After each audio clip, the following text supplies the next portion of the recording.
Hello, and welcome to another episode of your Gay Awakening podcast. I am very excited for today's new episode featuring local Nashville creative, entrepreneur, songwriter. Like, what doesn't she do? Her name is Sara Gougeon, and I was really excited to get to sit down and have this conversation with her. I first met her at a songwriters night here in Nashville called Rainbow. If you're ever in town, I definitely highly recommend you check it out. They do it on Tuesdays. And yeah, we ended up meeting and just stayed connected since then. So it was really cool. I feel like I had a lot of questions that I personally was really interested in learning more about in her story. And from following it through those beginning stages and everything that she did with Queerfest and that she does with Outdoorsy Queers, it was just really awesome to talk with her about the next phase in her journey and in her life. And you'll have to stay tuned and listen to the full episode to find out what that really means. But it was such a great conversation. I really appreciate her sharing her story so candidly, and I really hope you enjoy it. I am super excited because I actually just recently noticed as I was putting together the Spotify playlist that we have our first rating. So I cannot believe it. Thank you to whoever left a 5-star rating on Spotify. I haven't checked the other ones, but seriously, I really appreciate it. It means a lot. So please feel free, rate the show, Apple Podcasts or Spotify. It really does mean a lot. And hopefully it'll help other people that would love to hear these stories, reach them. And yeah, I mean, be sure to subscribe, whether it's on YouTube or your favorite podcast streaming platform. It really is a helpful way just to stay updated with all of our new episodes, which we do have more coming up. So thank you for tuning in, and let's get right on into it.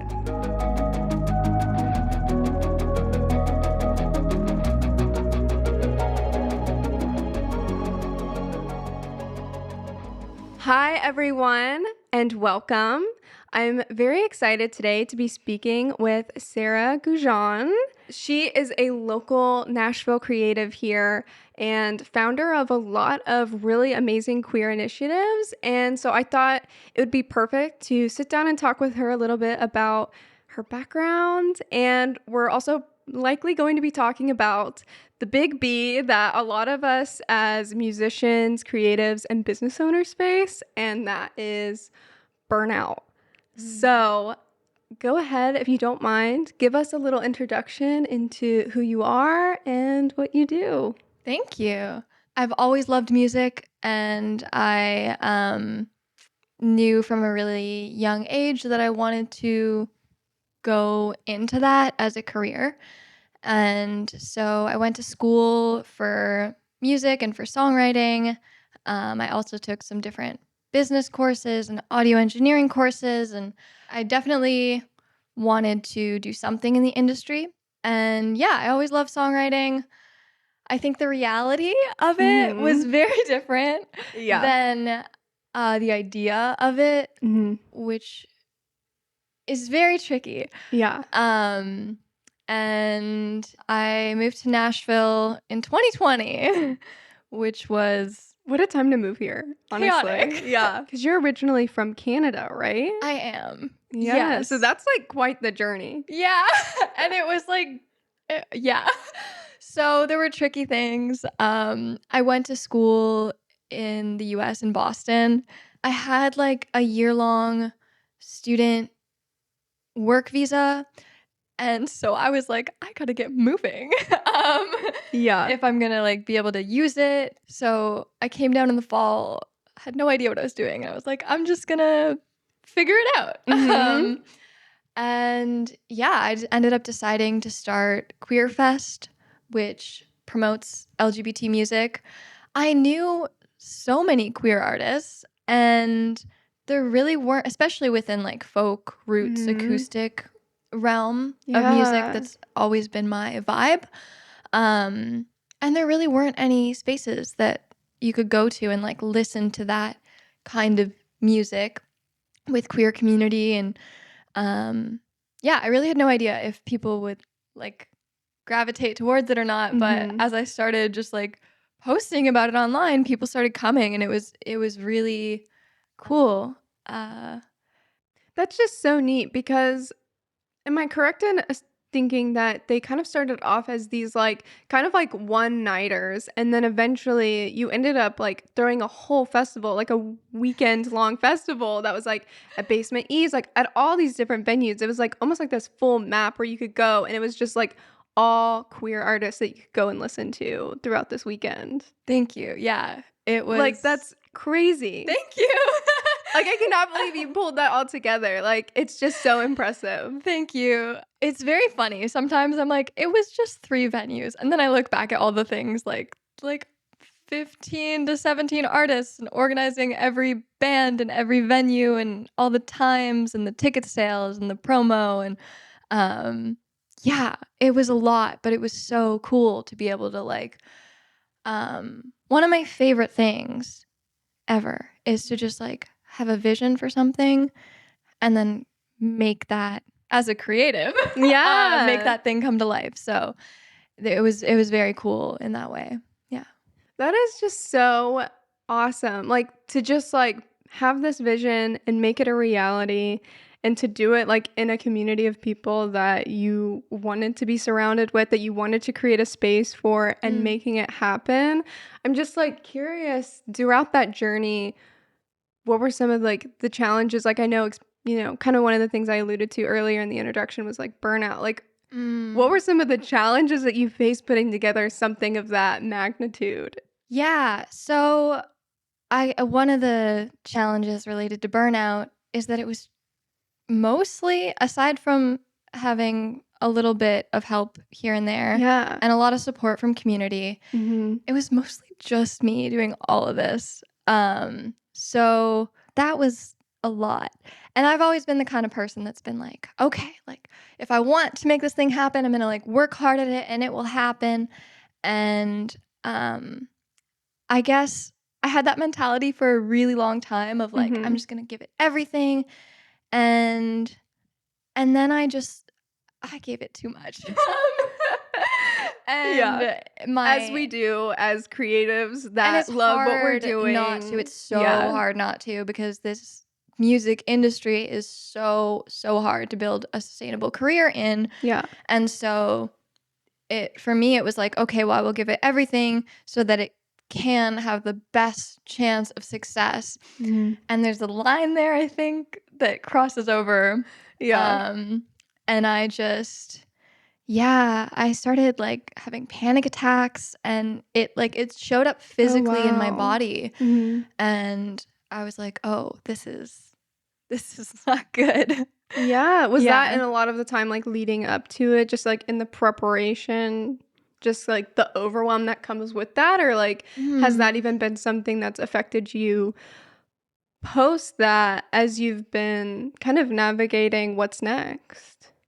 Um, I haven't had them in a long time now, which is great. But it's taken so much mental health work and physical health Mhm. work and trying to find a balance and taking rest, which is really hard because I feel like so guilty to not Mhm. be doing so much, which is Yeah. terrible. Like, Right. yeah. But it is like this thing that it's like ingrained in us, Yeah, it's like especially I if you have want to to be in be music. yeah, it's like I have to be doing everything all the time and like being the best that I can be. And I guess sometimes it's realizing that like, okay, well, I have to focus on my health to be the best that I can be. Yeah. Is that kind of what inspired you to like start cause a lot of what you do or like a lot of what I see online now is like you climbing and camping and Yes. hiking. Like, is that kind of what sparked a lot of that? Okay, a little bit. Mhm. So, it's funny because I think about when I was in college and I was studying music and it's funny because I would be like, oh, well, my hobby is that I'm now picking up bass and I'm now doing Mhm. this instrument. And they would all be like work related hobbies. Of course. They would all be things that are like, how can I do better in my career, but pick up this other fun thing? And after a while, I realized like, oh, I don't have any hobbies outside of the things that are fueling my Mhm. career. And that wasn't great. So, yeah, I have been building them more in the past few years, especially. I found climbing and I love that. I've also always loved outdoorsy things. And we were talking earlier about Mm-hmm. how it can be really intimidating to, like, if you don't have other people to do that with, to just be like, I am going to go to the woods alone. Yeah. And yeah, so I guess I just realized that, like, it really went into the whole health thing of, like, I need to have things that are outside of the work that I'm doing that, Mm-hmm. will actually help the work when I come back to it in a lot of ways. Yeah, absolutely. I just think it's so interesting, especially because, coming down from Canada and then, I mean, that alone, like coming down here by yourself into a new country, coming then to Boston, what kind of inspired you to then move to Nashville? I had a lot of friends at music school who Oh, were yeah. also like, "Oh, like maybe we'll move to Nashville after." And the kind of conversation at my school was that most people would end up moving to LA or New York or Nashville. Mm-hmm. And I also thought about Toronto because I'm Canadian, Of course. but it's like too big of a city for me, I think. Interesting. Cause I can't get outside. Yeah, I It's guess just that's like true. all. Yeah, I think that would be hard for me in that way. I've been to New York. I think it's pretty cool, but it's kind of overwhelming. Yeah. Well, I and don't think honestly, it's. I feel like with Nashville, it's kind of like one of those things where it's like literally you could be in downtown Nashville and drive like 15 minutes away and be at That's a really nice park what or I like hiking love. spot. I love that so much. And I feel like I haven't been to LA, but I feel Mhm. like that would be a little too chaotic for me. So Yeah. it just seemed like Nashville would be the best fit with, like, okay, there's more of the roots, folk, acoustic, Americana stuff Mhm. here. Obviously country too. Of Um, course. and yeah, and then I just loved that it's like, everyone says it's a city, but it feels like a town. Mhm. And I love that energy of, you have great bars and coffee shops and things to go and do, but then you can also drive 15 minutes and you'd have no idea that you're that close to a big city. So it's really Yeah. nice. Well, and honestly, kind of lucky you moved here because now we're within super close distance to like one of the only like what like 30 remaining lesbian bars left in the country. Yeah. Like, how Yeah. crazy. And I mean, it is just so if you don't know, Amazing. like Lipstick Lounge is here in Nashville and like such a great spot. Honestly, I think that's where we even met was probably I think it was like Probably, you yeah. playing I think it was like one of the Rainbow Nights is when I first met you. Mhm. And I was just like, "Oh my God, like what an amazing songwriter." Thank And you. then getting to like actually like talk with you more and like seeing everything that you were doing online, it was just like, it's just like so cool to like meet people that are like within the community and like meeting in this like central space Yeah. that is so rare in this country, but it's crazy because it's like right Mhm. down the road from probably both of us, like not really Yeah, too far away. So absolutely. just so crazy. Yeah. I remember, like, thinking about that a lot when I moved here, especially because I was, like, literally a 5-minute drive. Oh, It's like wow. so I was like, "How lucky am I that I'm a Yeah. 5-minute drive from one of the only lesbian bars in this country?" That's pretty cool. Yeah, it's just so crazy. And obviously, with you being a songwriter, but also doing all this stuff like behind the scenes, do you feel like drawn to one more than the other? Or do they both kind of have this like special tug on your heart? I think it's changed throughout different parts of my life. Mhm. When I was in high school and college, it was very much like songwriting is my thing. That's what I do. And there's some other things that I'm also interested in and do, but like that's kind of the main thing. Mhm. And then afterwards, I got really interested in promoting music and creating communities through that. Yeah. And I really fell in love with like the behind the scenes of building something. It's funny to think about talking to other songwriters about this, and they're like, I don't know how you do all that. But then at the same time, I'm like, Mhm. but it's so creative. It's like writing a song to me, that part of things where you're like, okay, I have this idea. Now, how do I make it come to life? And it's that same thing in a different version of process. Right? Yeah. So it's like, okay, well, I want to have this festival and I want these venues and these artists, and um, how do I create that and then make it a real thing one day? And writing a song is like kind of the same thing where you're like, Yeah. oh, I have this concept and I want to have these players and I want to have this energy.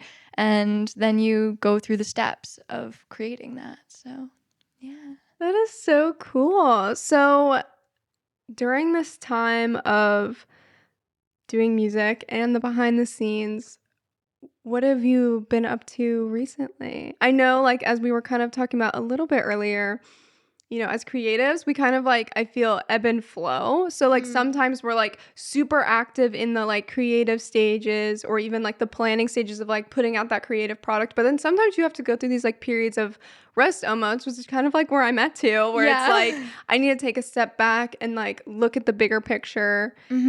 And then move forward knowing that I have like a solid vision of what that looks like. Yeah. So that's been a big thing for the past few months because I was so burnt out doing what I have been doing, and it honestly, it just hasn't gotten to a place where it's sustainable, and it's very dependent on like getting the sponsors to pay the artists and then hoping that the tickets sell enough, and all of that is a lot. Definitely seems very stressful. It's fun, but it's stressful. Yeah. And, you know, I have a mentor who has been doing this stuff for decades, and she's amazing. She runs 2 different festivals with that like thousands of people come to. And I was talking to her a few months ago, and she was like, yeah, you know, I can't stay up till 1 a.m. anymore working and waking up super early in the morning. And I was like, oh my God, you just stopped doing that? Like, Like what? Does not compute? And I don't know. I guess I just realized that like, wow, this is never going to be sustainable for me. As much as I love this kind of work, it's just, I just realized that I got to a point where it's more important for me to have that balance of taking care of my physical and mental health and having hobbies and having time to spend with friends, because for a long time I like hermited myself away and I was like, I always have to be working on this thing. So I have been okay, I heard of this term Ikigai, and it's like, do you know what this is? Oh my God, I read a book on it. Really? I haven't read the book. I've heard about the book. I haven't read it yet. It's amazing. Oh, I need to do that. But I think it's so powerful. Yes. Okay, so the Ikigai, for anyone who doesn't know, is this Japanese concept of it basically is like purpose, and it's the intersection of what you love to do, what you're good at, what the world needs, and what you can make money doing. And I think I saw something on social media about this like a year or 2 ago, and I was like, wow. Because I was just like, I've been able to get 2 or 3 of them, but I haven't been able to get to a place where I've had all of them. And I've just been trying to figure out, you know, what is that for me? What is that intersection? And I've done a lot of thinking and took some like silly tests online, which actually led me to like look into different things. And I realized that for me, it's time to pivot, and I am working on getting going back to school for a master's in music therapy. Oh, that's so exciting! Yeah. Oh my God! So tell me a little bit more about that. So I didn't realize how diverse the field is. Like, you can work with so many different populations, which I had no idea about. And psychology is like one of my favorite things to read about too.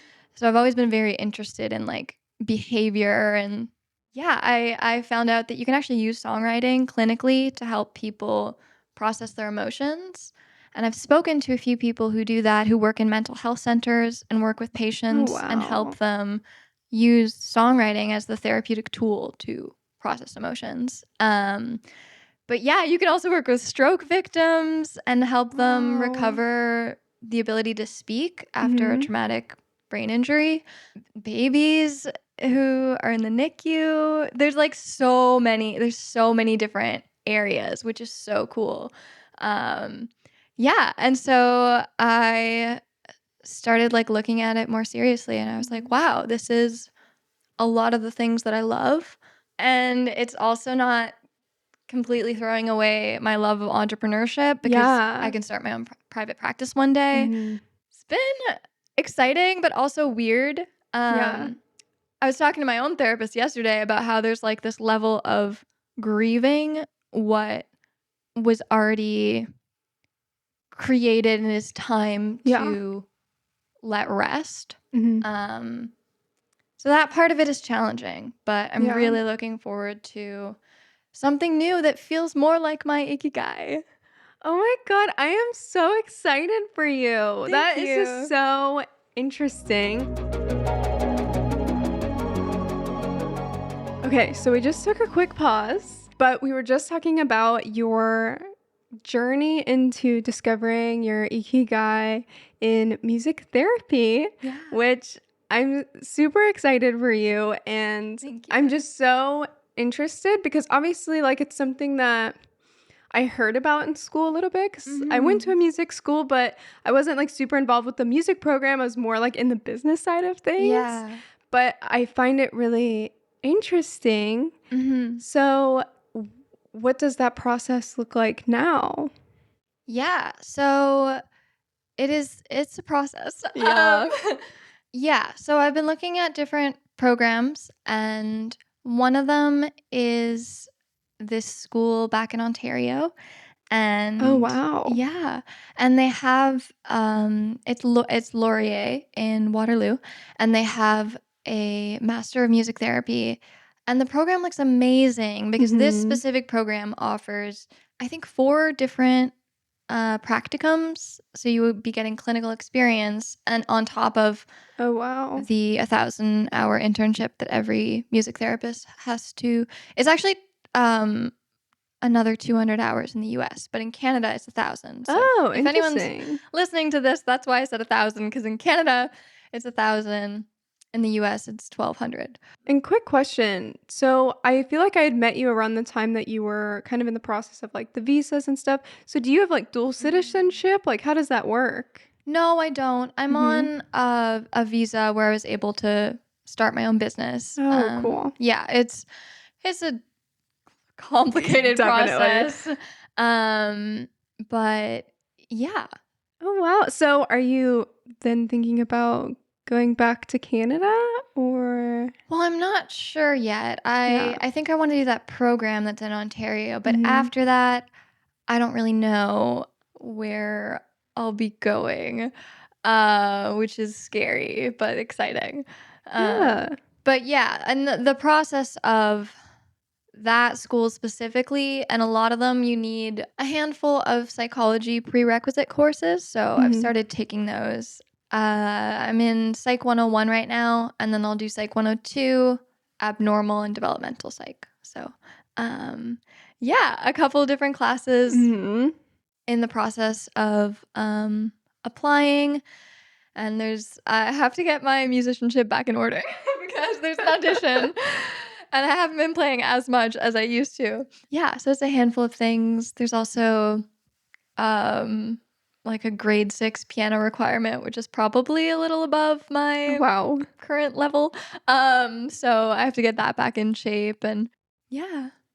Well, that is super exciting. So, obviously, with this love of music that has kind of always been there and been this huge spark for not only your personal songwriting, but also for the inspiration of your entrepreneurship, which I know has been a huge part of your life. Mm. So, how long has music been a part of your life? What kind of got you involved? Yeah, my whole life. Really? Yeah, it's funny. My mom had a little baby book for me, and she wrote.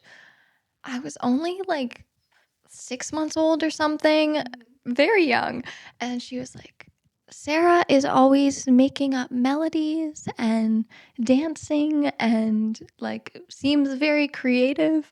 So it was just Wow. always in me. Yeah. So it's just kind of always been a part of who you are as a person. Yeah, it was just very like core to who I am, Mm-hmm. being creative and doing music. And I was really lucky too that my mom sort of nurtured that and in a I think a really clever way. Like she put me and my brothers in piano, and the teacher was kind of a hard ass, and Mm-hmm. she went to the teacher and said, "I'm not going to make my kids practice. So don't expect them to be amazing. Just let them come to lessons and do what they do Mm-hmm. and teach them what you can."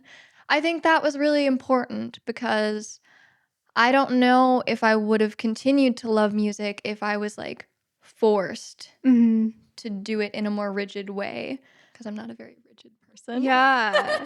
Well, and I feel like a Um, lot of people that are creatives and are musicians aren't super rigid people, you yeah. know? Yeah. And so I think, it's funny because if I were forced to sit down and practice, like I might have had better musicianship than I do now, but I wouldn't have come back to it with the love that Mm-hmm. I did a few years later when I was like, oh, I love songwriting and now let me learn guitar and oh, I want to go to school for this. And yeah. Oh, wow. So are like guitar and piano kind of like your two main instruments then?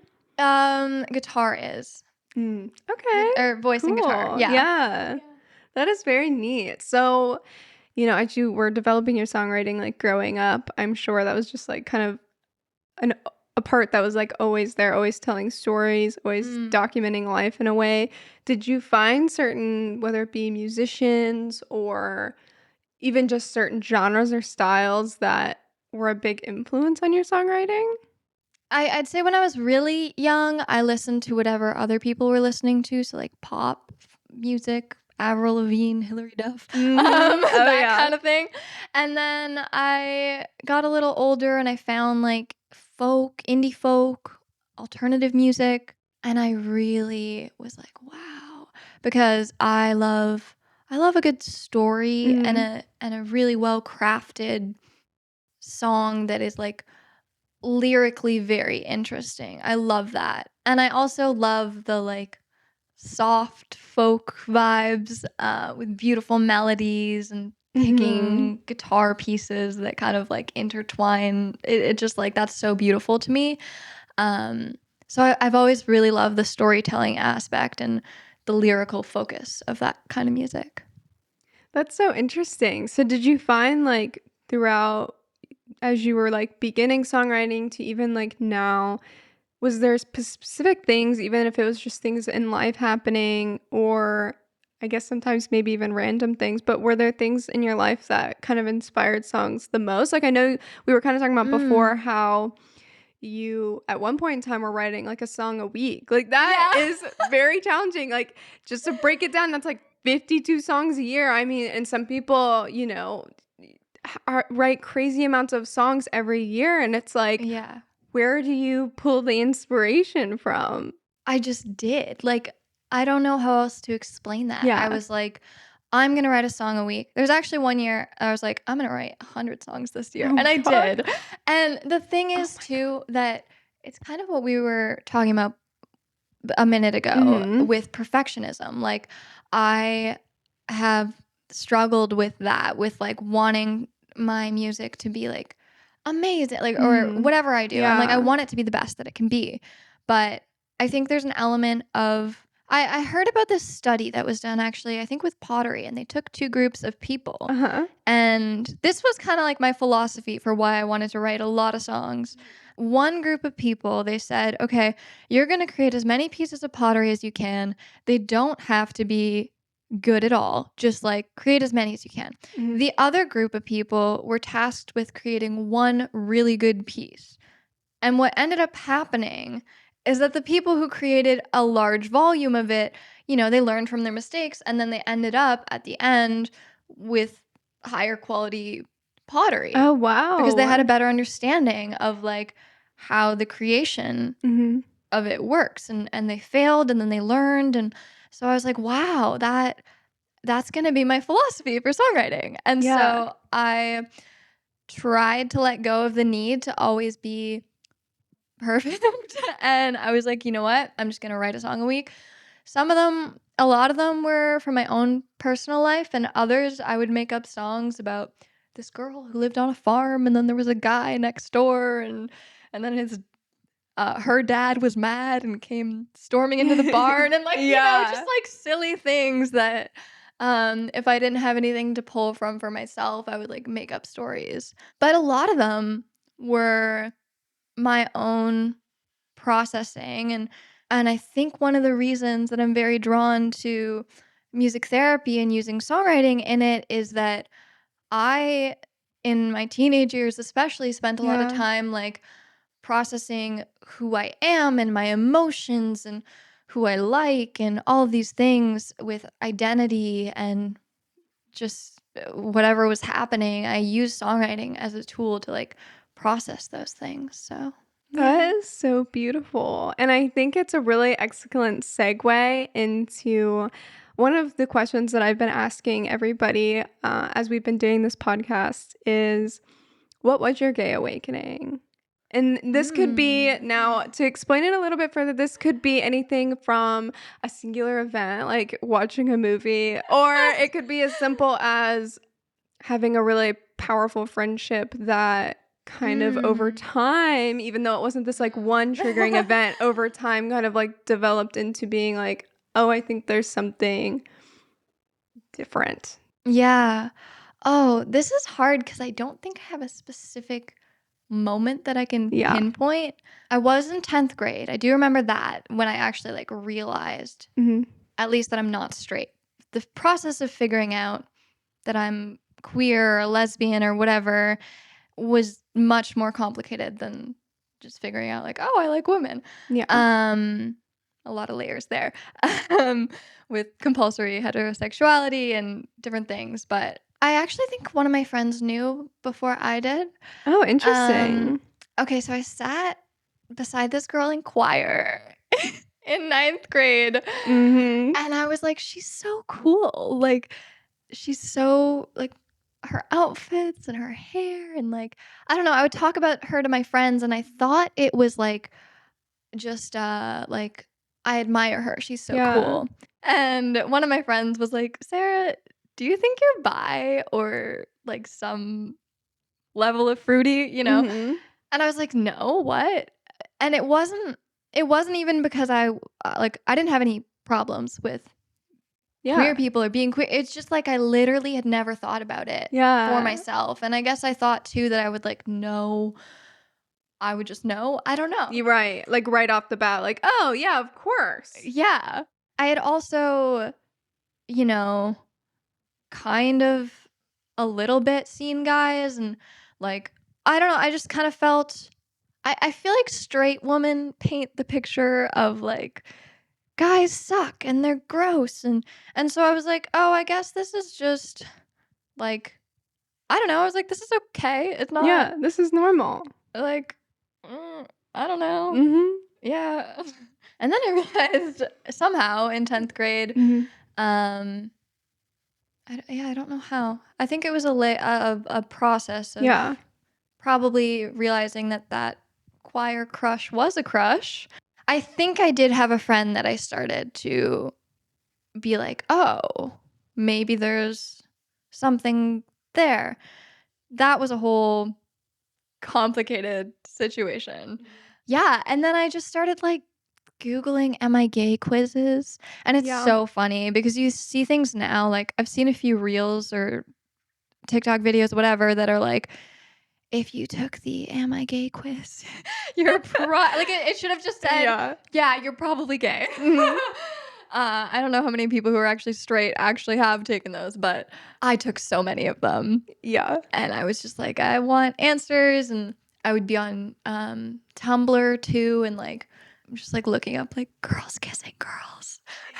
Like, oh, okay, that did something for me. Like, yeah, well, that's interesting. Yeah, I think everybody's process is like so different, which is like one of the reasons I find it so interesting and like have been wanting to talk with a lot of queer creatives just because I know Like, for example, like I know in a lot of my songwriting, it's very much influenced by like life and lived experiences. And I know that's the same for like a lot of people. And so that can be like a long process to kind of tap into and like figure out what that even means. For me, I know it's like took me a really long time. Like I was in my 20s, you know, and so not as like young as a lot of people, but I think it's just so interesting to like see how different it is for everybody. But I'm curious, especially because you're from Canada, how was the climate compared to like here in the States? Was it generally like more accepted, or do you think it's kind of like similar?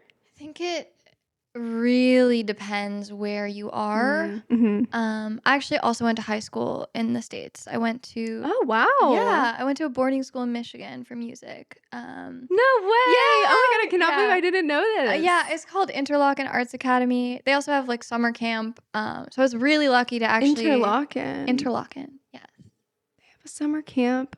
I think I might actually know what you're talking about. Okay, That there's is a so lot interesting. of people in the music world who go there for like the summer camp. Wow. And some people who go for the school too.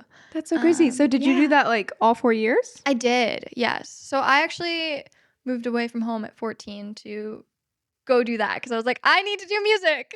I want to do like whatever I can to do music things. Yeah. So you've kind of just always been really fiercely independent and have so courageous, like not even just doing solo hikes and solo camping, like literally moving away from home at 14 to like actively pursue this love of music. Like that is just so inspiring. Thank you. That's so, I guess it's funny to hear it like that because I've always just been like, okay, well, if there's this thing that I want to do, like I need to do it. I need to like figure out how I can do that thing that I really want to do. And yeah, I've always just like followed that path kind of. Yeah. But I was so lucky that that was such a great environment to be in because there were a lot of queer people there too because it's like, you know, art school. Of course. Of course. There were like music and theater and motion picture arts and dance and all kinds of artistic programs. Yeah, so I was very lucky.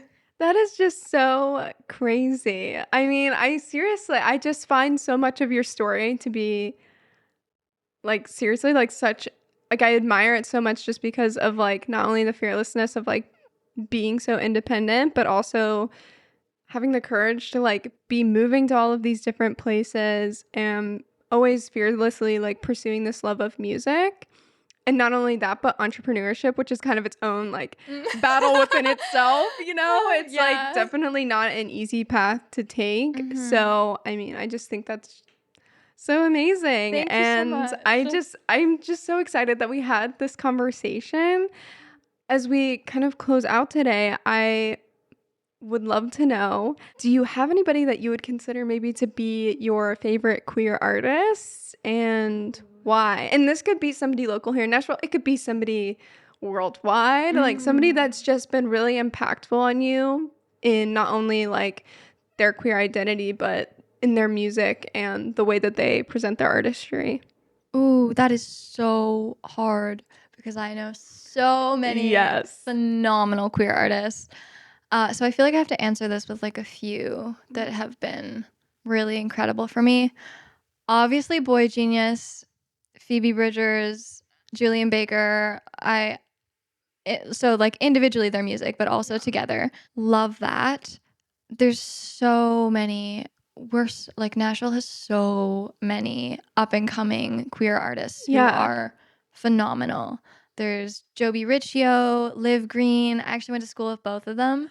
Wow, in Boston? Yeah, so that's cool. A lot of those people came down. Olivia Barton, who just opened for Maddie Diaz on her last tour. Purser, really great music. Oh, I'm trying to think. There's so many. Julia Cannon, Carmen Diane.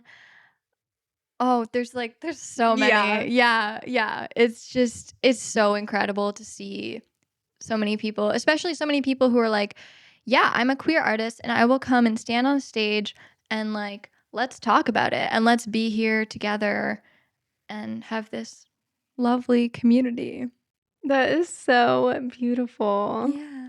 Well, again, I just want to thank you like so much for taking the time to do this. I Thank know you. that you've had a Yeah. lot going on, but I am like super excited just to like keep following your journey and keep up with your music therapy journey. I mean, that's Thank like super you. Yeah. exciting. Yeah, it's exciting. It'll be like quite a process to get there, but yeah, I'm looking forward to it.